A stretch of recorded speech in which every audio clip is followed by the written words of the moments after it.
ವೀರಶೈವ ನ್ಯೂಸ್ಗೆ ಸ್ವಾಗತ. ಇದು ವೀರಶೈವ ಲಿಂಗಾಯತರ ಧ್ವನಿ. ಆತ್ಮೀಯ ಬಂಧುಗಳೇ, ಕರ್ನಾಟಕ ಶರಣ ವಕೀಲರ ವೇದಿಕೆಯ ಆಶ್ರಯದಲ್ಲಿ ಸಮಾಜದಲ್ಲಿ ಅಮೋಘ ಸೇವೆ ಸಲ್ಲಿಸಿರುವ ಸಮಾಜದ ಸಾಧಕರಿಗೆ ಸನ್ಮಾನ ಕಾರ್ಯಕ್ರಮ ಬೆಂಗಳೂರು ನಗರದಲ್ಲಿ ನಡೆಯಿತು. ಸುತ್ತೂರು ಮಠದ ಶ್ರೀ ಪರಮಪೂಜ್ಯ ಜಗದ್ಗುರು ಶಿವರಾತ್ರೀಶ್ವರ ರಾಜಾದೇಶಿಕೇಂದ್ರ ಮಹಾಸ್ವಾಮಿಗಳು ದಿವ್ಯ ಸಾನ್ನಿಧ್ಯ ವಹಿಸಿದರು. ಈ ಸಮಾರಂಭದಲ್ಲಿ ಹುನಗುಂದ ಶಾಸಕ ಹಾಗೂ ವೀರಶೈವ ಲಿಂಗಾಯತ ಅಭಿವೃದ್ಧಿ ನಿಗಮದ ಅಧ್ಯಕ್ಷ ವಿಜಯಾನಂದ ಕಾಶಪ್ಪನವರನ್ನು ಸನ್ಮಾನಿಸಲಾಯಿತು.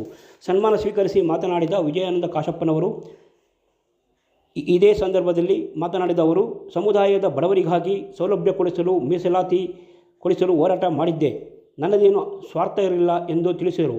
ಬಸವಣ್ಣನವರು ಸಮಾಜದ ಎಲ್ಲ ವರ್ಗದವರ ಒಳಿತಿಗಾಗಿ ಹೋರಾಟ ಮಾಡಿದ್ದರು. ಅದರಲ್ಲೂ ತಳ ಸಮುದಾಯಗಳ ಮತ್ತು ದೌರ್ಜನ್ಯಕ್ಕೆ ಒಳಗಾದವರಿಗೆ ಹಕ್ಕುಗಳನ್ನು ಕೊಡಿಸಲು ಕ್ರಾಂತಿಕಾರಿ ಹೆಜ್ಜೆ ಇಟ್ಟು ಕ್ರಾಂತಿಕಾರಿ ಬಸವಣ್ಣ ಎಂದು ಎನಿಸಿಕೊಂಡರು. ಅವರ ಹಾದಿಯಲ್ಲೇ ನಾವು ಸಾಗಬೇಕಾಗಿದೆ.